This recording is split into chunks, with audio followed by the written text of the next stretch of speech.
All right, so I don't usually do these intros or anything for interviews, but I felt I had to on this one. This episode, I don't want to I don't know, oversell it or anything, but what you're going to learn in this episode goes so far outside of the world of video and can affect every area of your life, from your happiness to your career to your relationships. I mean, truly is incredible. So you'll find that in this interview, it takes a little while for Sean to kind of really explain, establish the self map and what the self map is and how it works and where it comes from. And truthfully, it is a difficult concept, right? When I first heard about it, I was listening to an audiobook and it probably spent 2 hours of the audiobook going over it, and he probably spends 10, 15 minutes of the interview recapping it.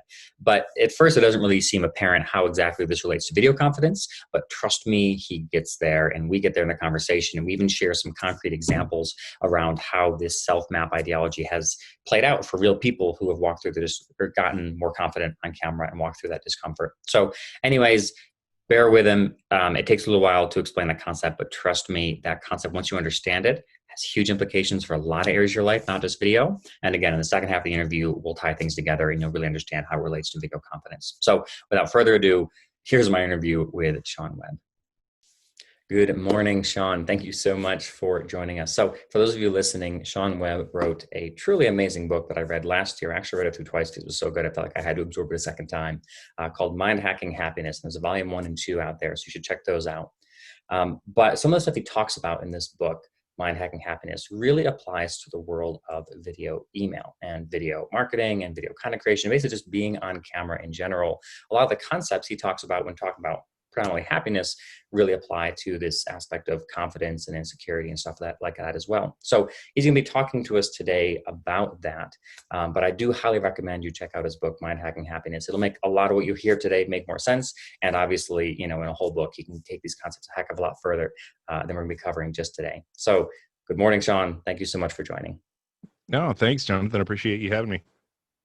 So I think the first concept that we should cover here, the thing that relates most closely to the world of video and video confidence, is this idea of the self map. So before we go any further, can you explain to the listeners what is the self map and kind of how in our lives it develops? Sure. Well, the self map in your head, and understand that the stuff we're going to talk about today are concepts that point to the real world operations of what's going on inside your head, right? We try to put words to these things and explanations to these things, but in reality, they're just a representation of what's going on within you, right?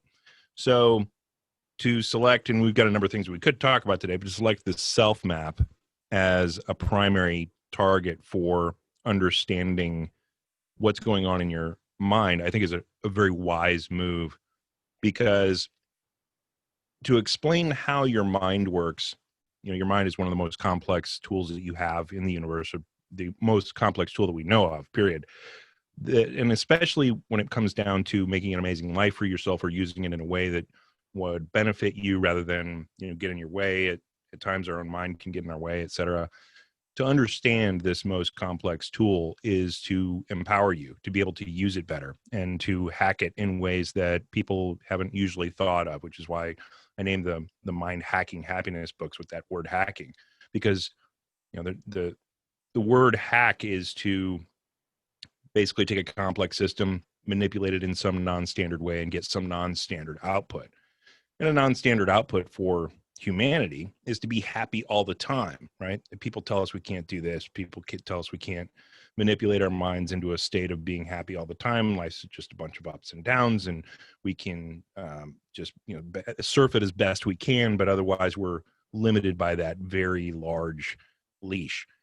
And the fact is that's just not true, because if you understand how your nervous system works, you understand how your mind works, you understand how the brain works, you can start to hack it and understand how to change how your mind operates, which is amazing, because your mind creates your whole life. It creates all your limitations. It creates all the triumphs that you experience. It creates all the mistakes that you make. And so controlling that sucker is an awesome opportunity to take control of your life and to remove a lot of the limitations that you experience on a day-to-day basis.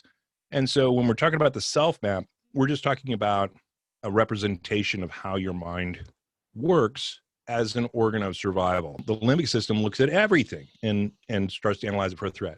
So is this animal a threat? Is this person a threat? Is this headline a threat? Is this comment on Facebook a threat? Is this, whatever it is that I'm experiencing, a potential threat? And the idea is if you identify your threats faster, you can stay away from them or deal with them and get along and survive into tomorrow. Well, a second question must be asked in that basic functionality of, is this a threat question?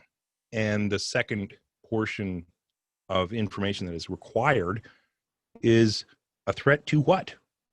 What is it that I'm supposed to be protecting?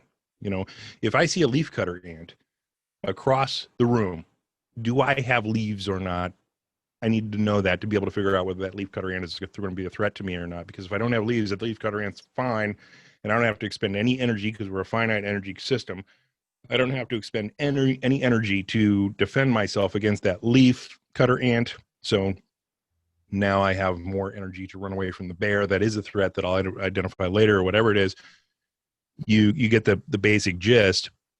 Well, the self map is a portion of your brain that literally maps out your body. And this is why you can reach back with your arm and not be able to see it with your eyes, but understand exactly kind of where it is. So you can be able to catch a fly ball or be able to reach back and defend yourself with something flying at you without having to look at it, et cetera. There's a whole set of science that was started by Antonio Damasio, or discovered by Antonio Damasio, who's a famous researcher, and then expanded out by dozens of researchers globally. But basically, you've got this map in your head of where your body is, and it's called the self, and they've identified the different areas in the regions of the brain that come together to create this thing.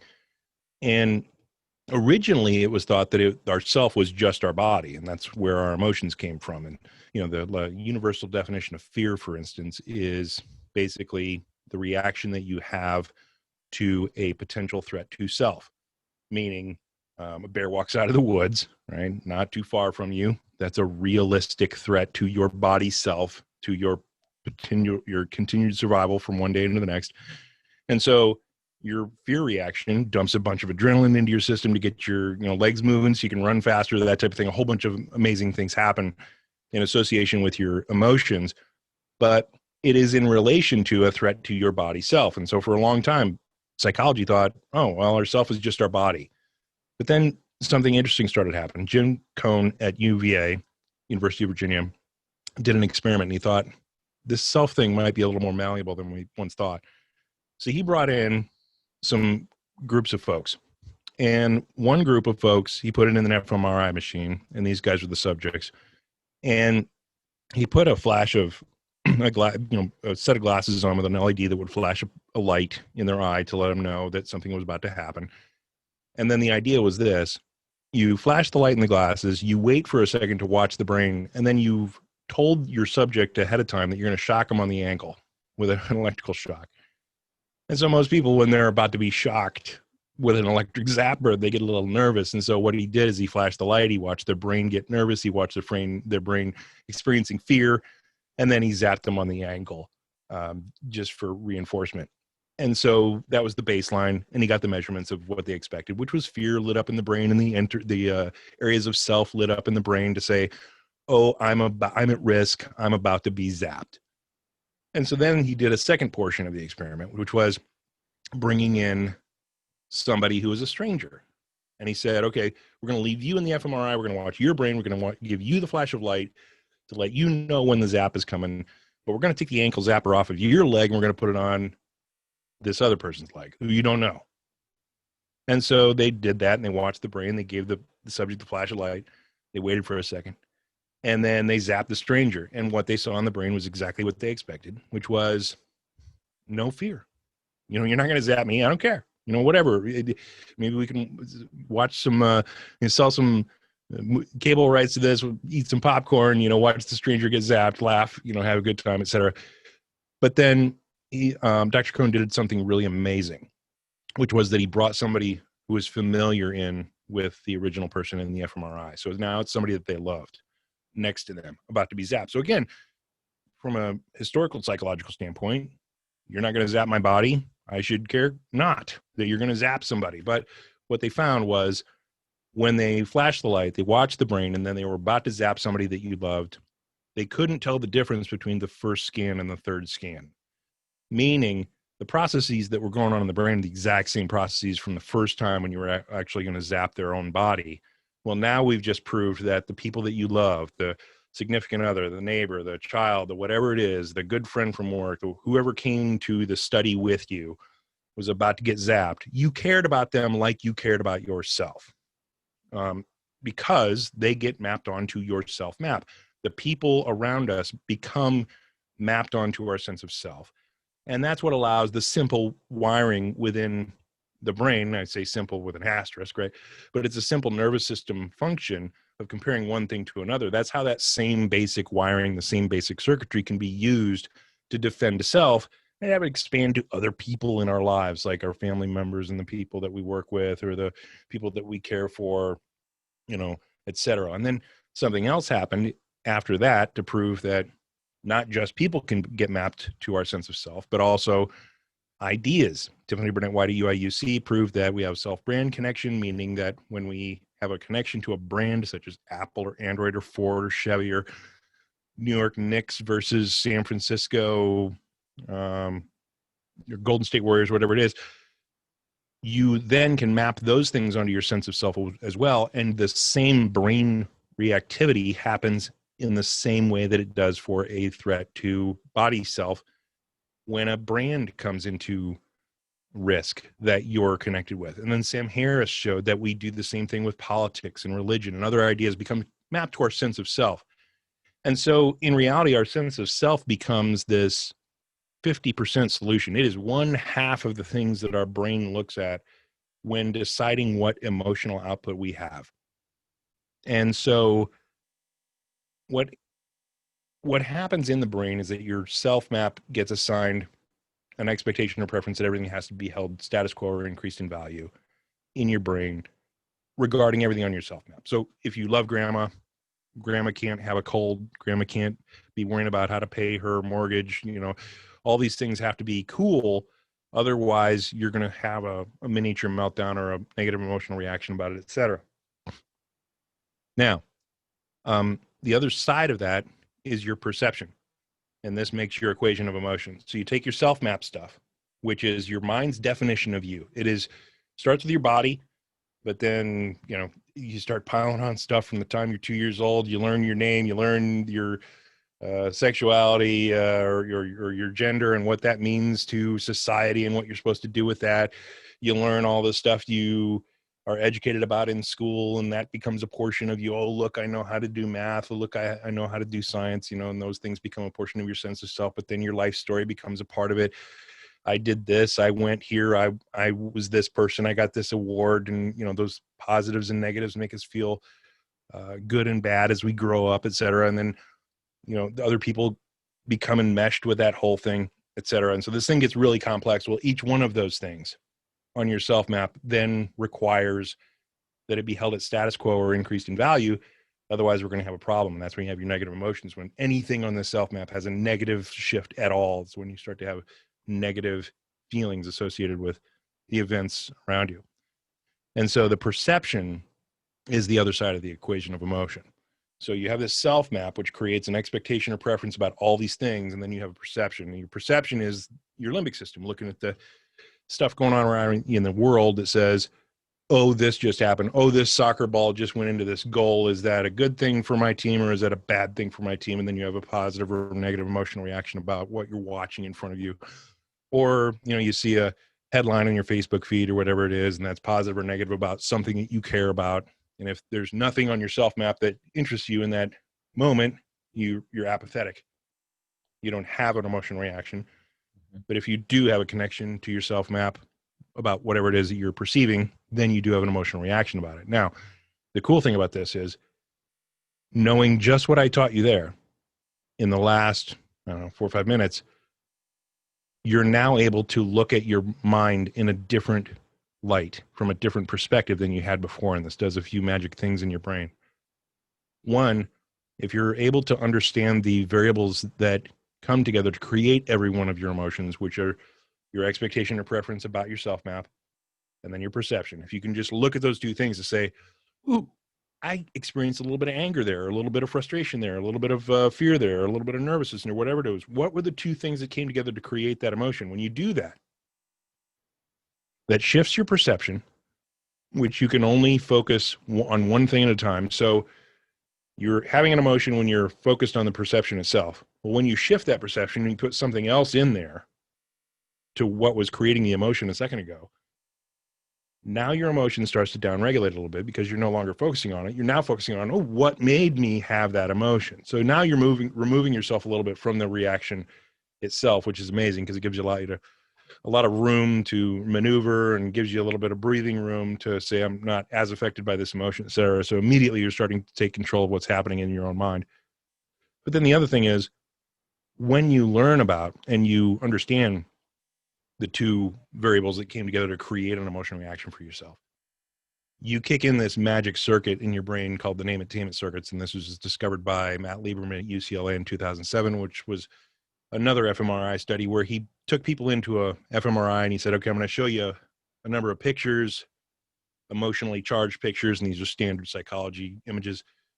And I want to watch the brain connected with your emotional reaction. And then he brought a second group in and he said, okay, I'm going to watch this same thing with the same type of group of people, but we're going to have you name the emotion. We're going to put a cognitive understanding to the emotion in play, and we're just going to name it. And what he saw in the second group was that the reactive systems in the brain literally started to turn off as soon as they started to understand the emotion. And the reason this is true is that this is, again, a perpetuation of the species survival type of mechanism where you walk by a coil on the ground and you think, oh my God, it's a snake. And you jump, and that's your limbic system reacting, oh my God, there's a snake on the ground. And then you look down and you see it's just a hose. Okay, so your limbic system's reacted. It started to fear process. It started to dump the adrenaline. You're jumping out of the way of the snake. You look down and you see it's a hose. Okay, so now your prefrontal cortex says, okay, I have a better assessment of the situation. I understand what's going on. I know why the fear existed. Let's talk about shutting that off because this is a waste of energy because we're reacting to a hose. And so the medial prefrontal cortex and the right ventrolateral prefrontal cortex, not to get too detailed, sends a message back to your limbic system. It says, shut off the fear. And immediately the fear shuts off, right? It is a function of survival to say, let's not waste that energy. And so when you dig into your own mind and you understand the two variables of your equation of emotion, and you're able to understand why you got fearful about something, or why you got angry about something, or why you got nervous about something, or if you can dig into understanding why you're getting nervous in front of the camera that's stammering you or stopping you from saying something that you want to convey in a confident fashion, and you don't look confident because your mind's all over the place. Now you can start to dig in and understand the two variables that is creating that extra mess for you, that's stopping you from being everything you want to be. And that enables the name attainment circuits to literally, from a physiological standpoint, shut off the BS in your head that's limiting you. Like, you can't even stop it from happening. It is like a sneeze. Once it starts, it's coming, period. So those two things right there allow you an amazing amount of power within your own existence, because, we're talking about today specifically being able to utilize this science to maximize your ability to communicate out to a crowd. So you got two challenges. One, we want to be able to connect with the crowd and give them what they need and understanding their minds. But because, by the way, this is exactly how every human being on the planet's mind works. And yes, everyone's an individual, but the self map helps create their individuality. So if you can figure out what's on their self map, you can start to target market into your audience and say exactly what you need them to hear to get them to act on your behalf, which is amazing. So we'll talk about that second. But the other thing that you got to deal with is all the things that coming up in your head that'll block you from making the message effective in the first place, such as, oh my God, I can't believe I mispronounced that word. And all of a sudden, for the next 5 or 10 seconds, your mind is screwing up all the other things that you want to say because you're backtracking to, a little bit of a mispronunciation on a word that, by the way, your audience is going to completely forgive and jump past, because we're just attuned to that type of screw up now on the, the days of perfect television are gone, right? The 50s and black and white and doing everything to perfection is gone. Now we're just sitting in front of cameras spewing what we feel, believe, think, know, and including the stream of consciousness imperfections that exist. And that actually makes us a little more human and a little more acceptable on the other end. But a lot of times we can be too harsh on ourselves to be thinking about something else other than what we want to say. Yep. And so we're worried about, oh my gosh, should I have worn this shirt today? What does my hair look like? Although I don't have that problem. You're thinking about all these other things that are a processing of an equation of emotion, because your equation of emotion is always the same. It's always going to be expectation or preference from your self map compared to your perception. And you can process a ton of these things simultaneously and in quick succession. And so you could be thinking about a number of things that you aren't talking about that could be flying through your head that is distracting you from what you want to be saying. And so the ability to be able to get in there and quell that stuff, or at least understand where it's coming from and be able to move the chess pieces around that your mind uses to change what your mind is doing before it actually screws you up. That's an amazing power. That is an amazing talent to have, to be able to say, I'm going to manage my mind in a proactive way so that it doesn't get in my way, doesn't get in my face on, when I'm trying to do other stuff that could benefit me, that could benefit other people, the people that I care about, the audience that I want to try to build, et cetera. To be able to manage that process is an amazing blessing. It's an amazing power. And so if you understand the basics of a self map and the things that you care about and the things that you're worried about, and you identify that, oh, you know what? I am kind of worried about my looks a little too much, and my audience really doesn't care about whether I got my eyeliner on perfectly, or if this lipstick is the right shade, or if I'm wearing the right shirt, or whatever it is, right? If you can identify and proactively start to move things from, like, the center of your self map is the things that are close to your heart and things you don't want to let go of, like your family and friends and your body and things like that. But then other stuff, maybe you don't want to have a fist fight over. Like, I love the Chicago Cubs, but if somebody says the Chicago Cubs suck, I'm not going to take a swing at a guy to try to defend the honor of the Chicago Cubs because it's on my self map near and dear to my heart or whatever. I've moved that stuff out from the center towards the side to where I don't have to be as reactive to whatever's going on, including whether or not I deliver something completely perfectly. Look at how many times I've screwed up in this video, period. Like, already today, first video of our day, right? Yeah. I'm messing up these things, but in general, I'm getting the points across. And in general, you're getting some good value from, what we're talking about here.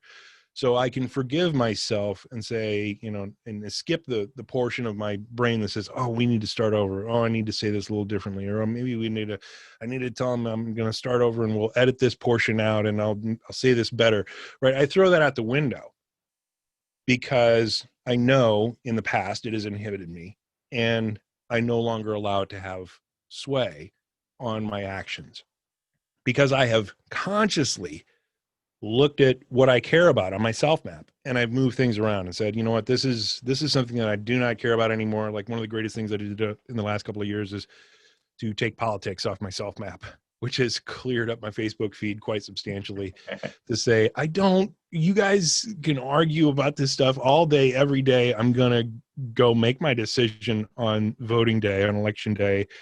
And that's all the aggravation that I'm going to allow it. Right.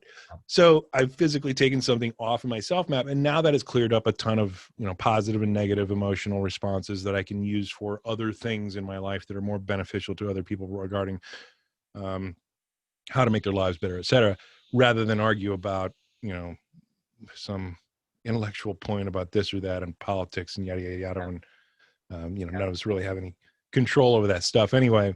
You send them to Washington, they do their own thing.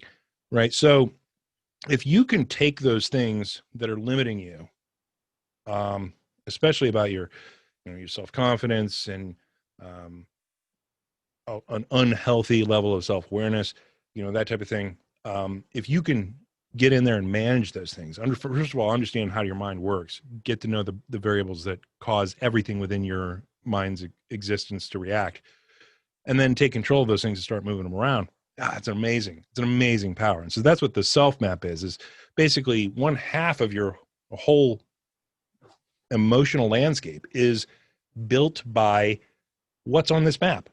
And if you have something on the map, you'll have the potential to have an emotional reaction about it, and it'll be the potential of you either having the drive to do something amazing or the inhibition or the limitation to screw something up. So understanding what's on that map is critical. Understanding the ability to be able to take things and move things around on that map is critical. So, for people still unfamiliar with this idea of self map, maybe some examples would help. There's a woman I know actually, she was a guest on this podcast. Her name is Karen Carr. She does a lot on YouTube, and she recently made the decision to let herself go gray. Right? I'm not quite sure how old, probably in her 40s or something, but she decided, you know what, I'm going to go ahead and let myself go gray. So after hearing what you just said, I think what was going on there is there used to be an item on her self map that was, I'm a young, beautiful woman, right? And she got to the point where she was tired of working so hard to protect that item on her self map of I'm a young, beautiful woman, and everyone knows that I'm young and beautiful. And she just took that item off her self map and said, nope, or at the very least, push it to the outskirts, if not capture it altogether. Is that Yeah. what was going on there?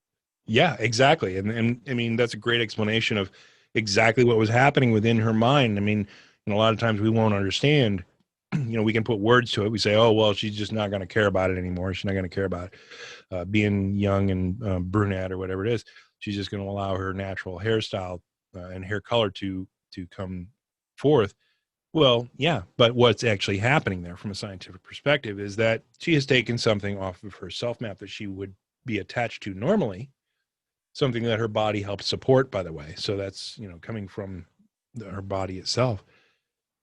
Yeah, she took that idea and she said, no longer am I going to deal with this need to live up to, because, the equation of emotion works very basically. It says when my expectation or preference matches my perception, I will have a positive emotion. When my expectation or preference doesn't match my perception, one way or the other, I'm going to have a positive or negative emotion associated with that, but more negative than positive most of the time. And so if she's holding on to something on her self map that says I must be beautiful, young, and brunette, and her body's not supporting that, then that can cause a whole lot of complex issues that she has to deal with that, then require a larger number of hours, a higher number of energy to, color the hair or to, put the cream on to make sure that the lines don't come on your face or whatever it is. I don't know. I don't do any of that stuff, but, that's the thing that allowed her a lot more power, a lot more control over her life, a lot more freedom, is to be able to take something that's a pain in your rear off of your map and just drop it off. And then all of a sudden you don't have to react to the things that would have caused you to balance your perception and your expectation or preference. Now you have a whole expectation or preference set that is gone. Now your eyebrows don't have to be colored. Now your hair doesn't have to be colored. Now, whatever it is, it opens up a whole array of possibilities for the number of colors that you can wear based on your different hair color. Now, whatever it is, those things are now open to her where they weren't previously, because she did proactively take something off of her self map and say, poop, I'm not going to deal with this anymore. I'm not going to manage this anymore. And that's freed up, not just, from a practical perspective, number of hours, but a lot of emotional strife of, I'm looking at the camera, I'm seeing gray hairs pop through, I'm sure that was going to be a rough emotional fallout for every time that she saw that on a camera, that she wanted to go into the bathroom and then cover that one gray strand up that's just so obvious on the camera. Now she doesn't have to do that. Yeah. So not only is she not having to deal with the preparation, but she's allowing herself to not have the negative emotional reactions associated with that, which, by the way, are going to turn down. There's a reason that you're stammering. There's a reason that you're having a problem on camera if you're thinking about other things other than what you're talking about, because negative emotional reactions about things turn off your thinking brain. And this is also a survival mechanism, in that when your limbic system is firing, creating negative emotions for you, let's say a bear walks out of the woods, you start to feel fear. You don't need your thinking brain to think about how to get away from this bear. You need energy for your legs to run. And so this is a survival mechanism that it turns off. A negative reaction will turn off your thinking brain, and you'll lose 10 to 20 IQ points in a matter of seconds. and you won't be able to think your way out of a problem. Now, this is great is if we're 150 years ago and we're only having to run from bears and snakes and other things. But at the point that you have a cubicle, at the point that you have spreadsheets, the point that you have revenue flow, the point that you have a camera in front of you, that you want to get through a set of points that you want to communicate from your heart to the heart of the individuals who are listening, well, all of a sudden you need your thinking brain to get out of that problem. Yeah. And at any point that you're having an emotional reaction that's stopping you from getting through that by taking a major portion of your brain and turning it off, that's a horrible thing. So if you can turn that back on, if you can manage the situations, that's going to be nothing but serving for you. Yeah. So that's an example of someone removing or distancing something on their self map so it affects them less. I think I have, and maybe I'm putting the wrong lens on this, trying to, force a square peg into a round hole here, but I think I may have had an experience some of this myself. So I recently got fired. And I had this battle as to whether or not I was going to like tell the world and be open about it, whether I was going to try to just cover it up and not talk about it, right? Right. Because of course, telling the world that I got fired affects some items of my self map, right? Oh, Like yeah. being a desirable employee or being a competent person, like that really affects my items on that self map. Um, but I actually ended up deciding to be vocal about it, and I, made videos for LinkedIn talking about it. I did interviews with people who had also been fired, sharing experiences. I was incredibly vocal about this experience of being fired, and one of the ways that I did that was that I realized there was some item on my self map, which maybe I wasn't paying enough attention to, that I was able to focus on and kind of bring closer to the center. So the item on my self map is something that got there because of a mentor of mine a few years ago who asked me the question, when you die, what are some things that have to be true about your life for you to be satisfied with That's your life? awesome. And one of the things that I wrote down is that I want to be the person to show the world a better way to live. A lot of times, all it takes is one person to step forward, act boldly, and do things differently for everyone else to feel like they now have permission to do the same. Right. And with time, that has become something that gets closer and closer to the heart of my self map, that I am that person who shows the world a better way to live. And the thing that tipped the scales for me to allow to open up and share about being fired is I realized that was in alignment with that item, right? Me sharing that, hey, I've been fired, it happens, it's okay. And also me sharing, hey, it's okay to share your down moments on social media too, right? Social media isn't just a highlight reel. It can be, for low times too. Yeah. That was me living in alignment with that item. So what I did is I focused very much on that part of myself, drew that part to the heart of my self map. And I kind of did the best I could to distance those other items of like being perfect, not making mistakes, being desirable, never having downfalls. I tried to push those things off to the side of my self map and really focus in on the item of I'm the person who shows the world a better way to live. And by me Right. sharing my story about being fired, I'm living in alignment with this part of my self map. Is the self map the right analogy to describe what happened there? Or again, am I just Yeah. Yeah. No, it is. Everything that you care about then gets a representative dot on the self map. And again, understand the self map is just a concept. It's just a model. I mean, I've got one sitting around here. Hold on. I've got a little map, and I use it in the courses and stuff that we give away. Mind Hacking Happiness website. I made these little, plastic covered, heat shrink covered diagrams. But yeah, I mean, it's just a representation of how your mind works. But when you're talking about caring about something or not caring about something, you're talking about it either being on your self map. It's a part of your world. It's a part of your existence. It's something that you care about, or it's not on your self map, right? It's something that you don't care about. It's something that you're not attached to. It's something that, I think your analogy there is excellent in describing what the process was. And I think one of the other things that you mentioned is that you had a decision about whether or not you wanted to share the information and the details about your life because of the thing. So let's talk about, there is a huge association of, when you lose your job, there's a lot of things connected to your job. Now you're talking about your income. Now you're talking about other people's perception of you, of being a contributing member of society. You're talking about the ability to pay the bills and have a personal life and go out and spend time with people and, be able to pay for a beer or whatever it is that you want to do for social interaction, right? There's a whole number of things that are associated with a job. It's not just the job that's being affected when, you are terminated for whatever reason that they felt that they needed to do that. And I know a lot of people are going through that right now with budget cuts and things like that. So it's very important for you to consciously be able to recognize what's going on within you, because that creates that understanding thing that helps turn things down, like we talked about just a little bit ago. Yeah. So that's a good thing, that when you can understand your emotional reactions to things, you can deal with them a lot better, and it causes less ill effect in your body, because negative emotions, by the way, increase cortisol and have a whole bunch of negative health effects, etc. You can read about all that stuff in the Mind Hacking Happiness books if you're interested in digging more into that.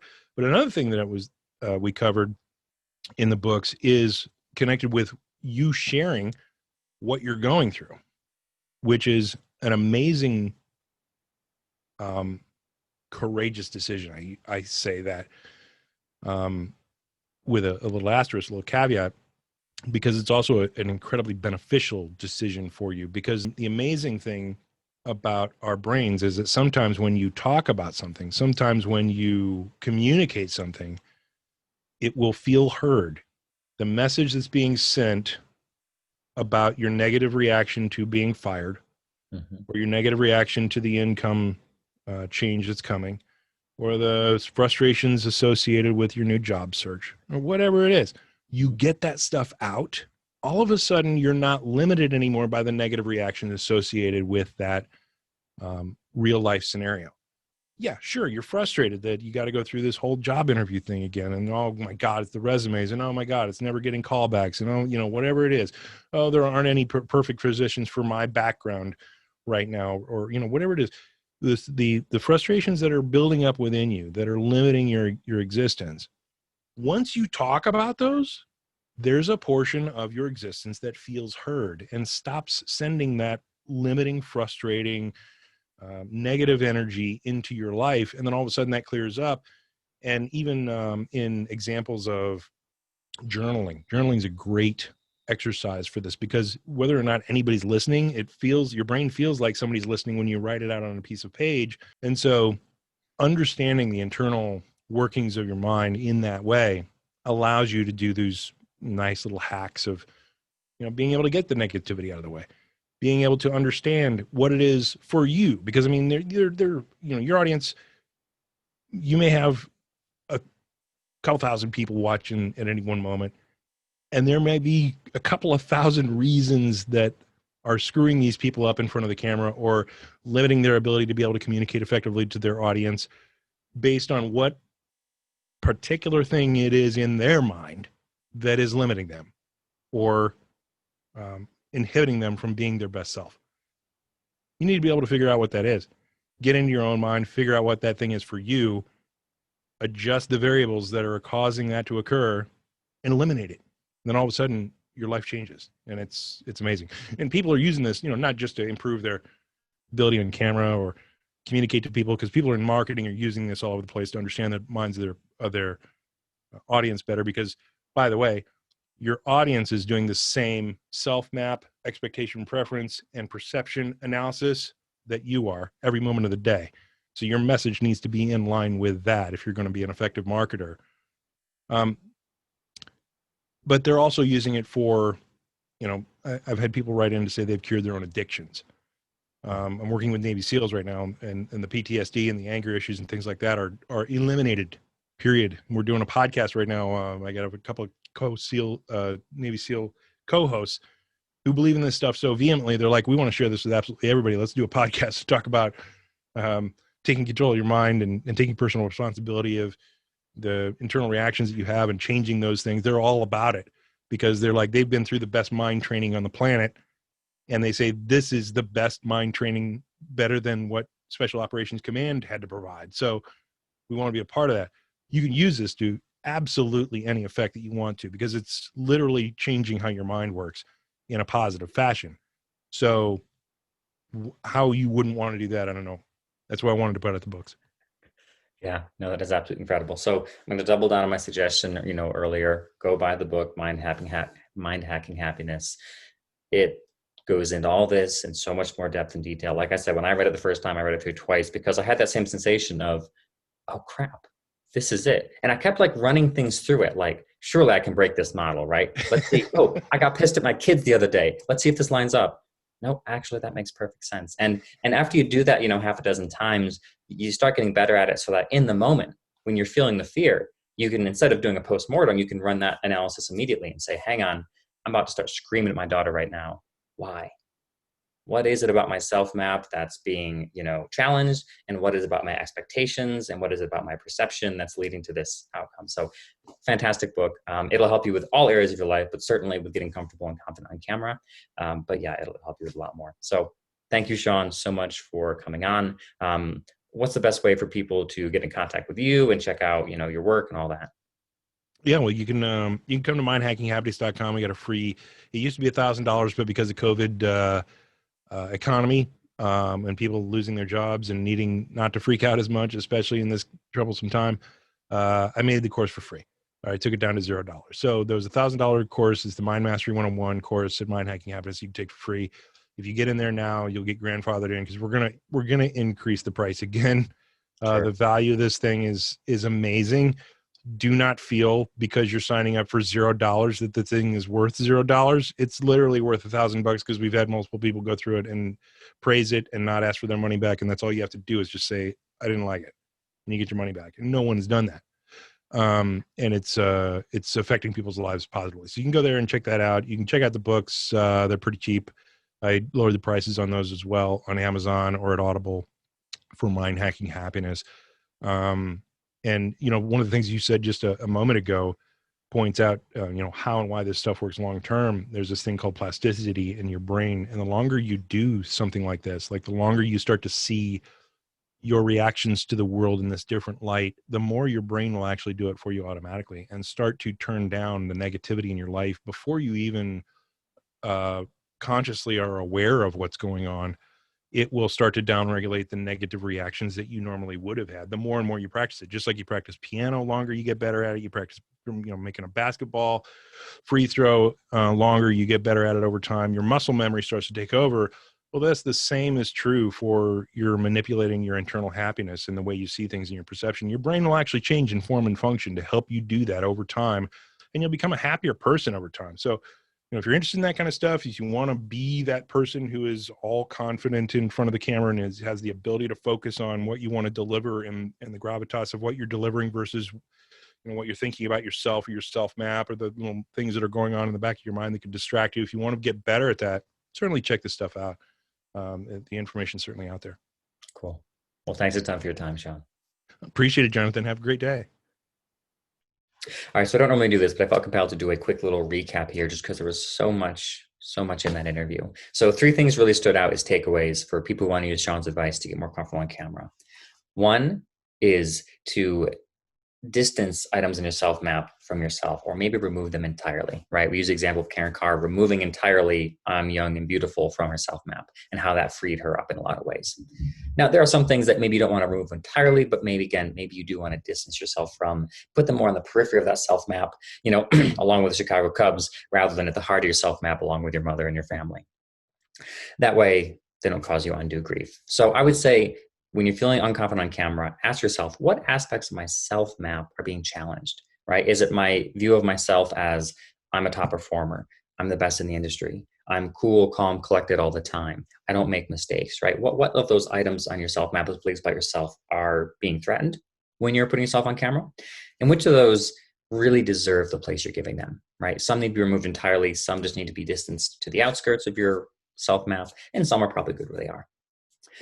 Second thing you should do is look for things that you can draw closer to yourself on that self map, right? I shared the example for myself of when I was fired, there was a belief of mine, a piece of myself that I was able to bring closer to the center of who I was, that helped motivate me to speak up, right? Rather than letting those perceived threats to other items of my self map really dominate the interaction. So here's a good example, right? Maybe part of your self map already includes, I'm the type of person who would help people even if it inconveniences me. Or I'm the type of person who would rather help someone than preserve their own ego, right? If that's already in your self map, if you already believe that about yourself, maybe draw that in closer and make that more of a core of who you are. Focus more on that. Because obviously, producing video content or sending video messages or, however you want to use video, generally is going to align with that very well. So even if maybe it still does threaten your sense of self of I'm cool, calm, collected at all times, if it strengthens the part of yourself, which is I'm a helper, then that'll help you move forward. So some things should be pushed away, some things should be pulled in. And that will get your self map aligned. The third thing is that you need to manage the perceptions, right? Because remember, the equation of emotion is when there's something on your self map, particularly something close to the center of your self map, that is threatened or that is below status quo, right, or below expectations. That's when you get negative emotions. So, in my example that I mentioned, I had on my self map, I'm a desirable employee. And I felt at first that being fired threatened that, like that was going to implode and go away because I was fired. I had to work with my own self talk and talk to other people who had gone through the same thing to realize, no, actually being fired doesn't threaten I'm a desirable employee. Those two things can coexist. It's okay. Right. Another common example of this, right? We mentioned part of your self map might be I'm competent or people think I'm competent or I'm top of my game. And you might be perceiving that if you make a mistake on camera, if your voice shakes, if your hand shakes, if you forget what you were saying and have to go, oh yeah, here's the third thing, right? If you make a mistake on camera, that threatens that item on the self map. Well, that's a perception. You can work through your self talk, right? You can talk to other people and get to the point where you realize that making a mistake on camera doesn't actually threaten being perceived as competent. Those two, again, can coexist. It isn't necessarily a threat.